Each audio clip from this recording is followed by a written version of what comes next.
6:42, continuamos ya con la noticia en sí, que es Venezuela suspende oficina de alto comisionado de la ONU. Vamos a entrevistar y está con nosotros vía Zoom Mariano de Alba, especialista en Derecho Internacional, por sus redes Mariano de Alba. Muchísimas gracias por habernos recibido en el día de hoy en tu casa, Mariano.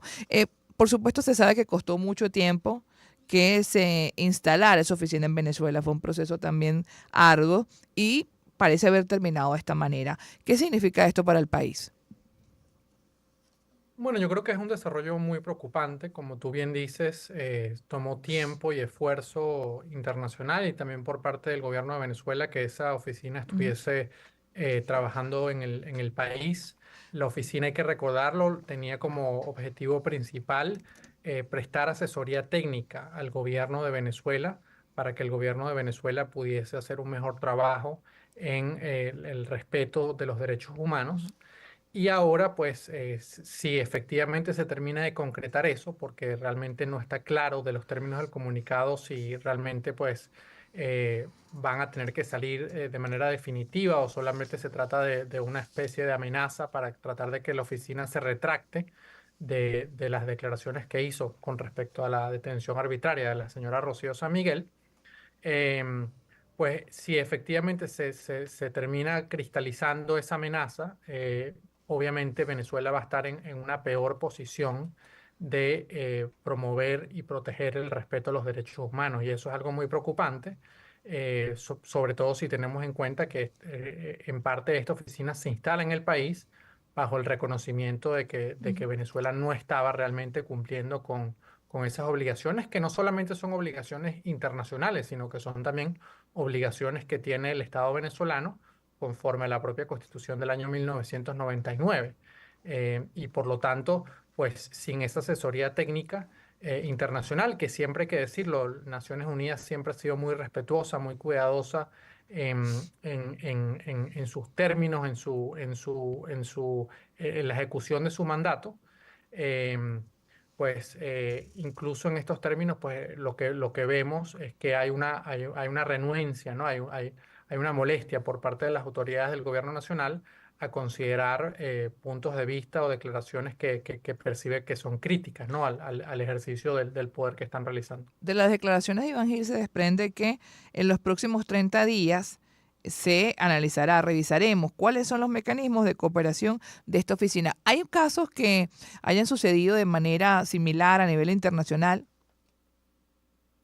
Sí, hay casos recientes en Ujú, donde, pues, o sea, que creo que hay una cosa que hay que tener muy clara es que ujú, esta oficina estaba trabajando en Venezuela porque contaba con la anuencia, con el consentimiento del Estado, ¿no? La ONU no puede trabajar en un país si no tiene claro. el consentimiento de sus autoridades. Por lo tanto, si ese consentimiento es retirado, pues las autoridades de la ONU no tienen más remedio que, pues, que salir del país.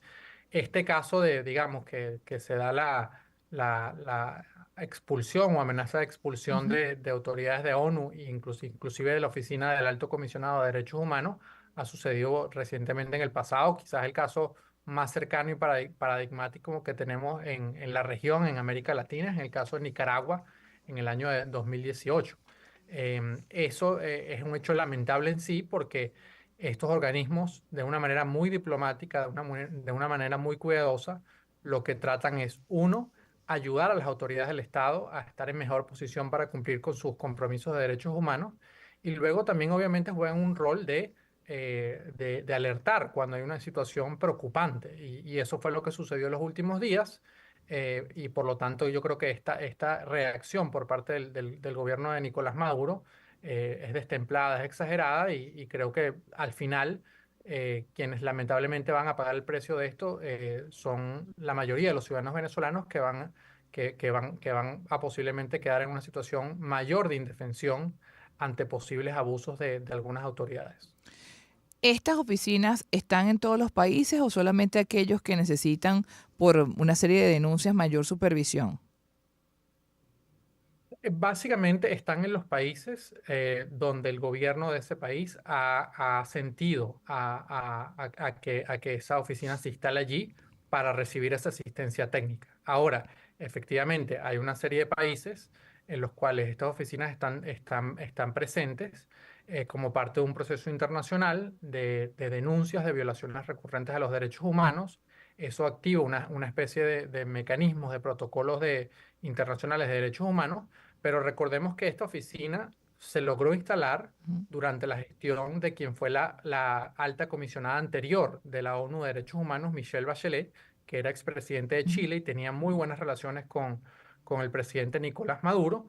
Y dado el contexto que había en ese momento pues, altísimas denuncias de violaciones a derechos humanos, pues el gobierno accede a que se instale esa oficina y a someterse a la supervisión de Naciones Unidas. Por lo tanto, no es solamente los países que son criticados internacionalmente por violaciones de derechos humanos, que son quienes reciben la asistencia de esa oficina, sino que cualquier país, inclusive si tiene un buen récord en términos de derechos humanos, puede solicitar la asistencia de esa oficina mm, para mejorar, para estar en una situación claro. mejor a la que se encuentra. Entonces allí lo importante es la aceptación que un gobierno determinado da para el funcionamiento de una oficina de ese tipo, porque podrían decir, como se han argumentado en varias oportunidades, no, bueno, es que están violando pues nuestra autodeterminación, nuestra soberanía, Sí, bueno, o son injerencistas. claro, en parte ese es el argumento del gobierno, pero un argumento, pienso yo, un tanto vacío, ¿no? En el sentido de que, primero, la oficina se acordó que iba a funcionar y eso lo acordó, hay un memorándum firmado entre el gobierno y la oficina del Alto Comisionado de Naciones Unidas. Ujú, Ese memorándum, si uno lo revisa, los términos, no prohíbe que la oficina, digamos, haga lo que hizo, que básicamente fue un tuit de alerta. Hay una señora detenida, Rocío San Miguel, ni sus abogados, ni sus familiares, ni las organizaciones de derechos humanos que hay en el país saben dónde está. Por lo tanto, pedimos a las autoridades que den mayor información. Eventualmente, la Fiscalía, el Ministerio Público dio esa mayor información, pero no lo hizo en los lapsos correspondientes y no lo hizo dando toda la información suficiente. Es decir, el fiscal general publicó un tuit, pero por ejemplo en ese primer tuit que publicó, creo que fue el domingo en la noche, no decía dónde estaba detenida, y eso es algo muy importante, dónde está la señora detenida, ¿no? Eso no lo especificaba. Y luego, hasta el día de hoy, según la información pública que se maneja, la señora Rocío San Miguel está incomunicada, es decir, no ha podido tener acceso a la visita de sus familiares y no ha podido tener acceso a una defensa, a abogados privados, ¿no? A los cuales tiene derecho que la defiendan. Entonces, esos son situaciones que es normal que una oficina de esta naturaleza pues llame la atención en comunicación con las autoridades, y ahora lo que estamos viendo lamentablemente es una sobrereacción por parte del gobierno ante una función que esta oficina lógicamente tiene, ¿no? Que es alertar al Estado, a las autoridades del Estado, cuando hay una situación que potencialmente puede volverse en una gravísima violación a los derechos humanos.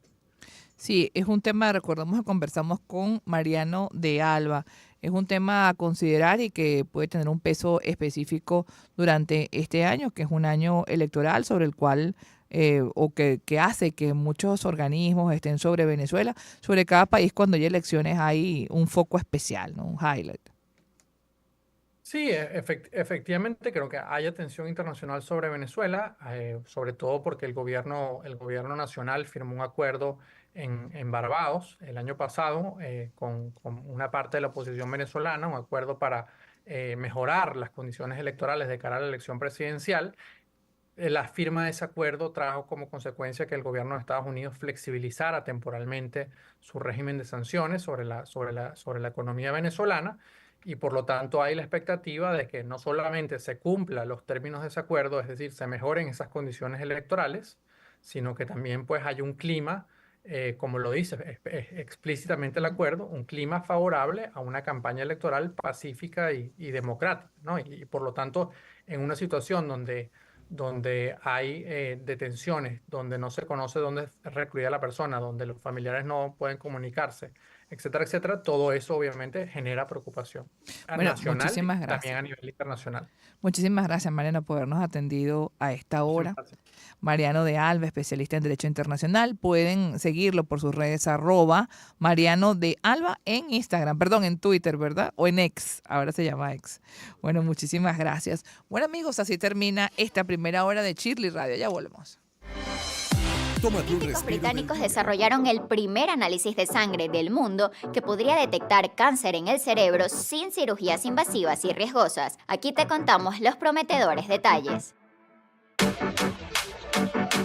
La prueba es llamada biopsia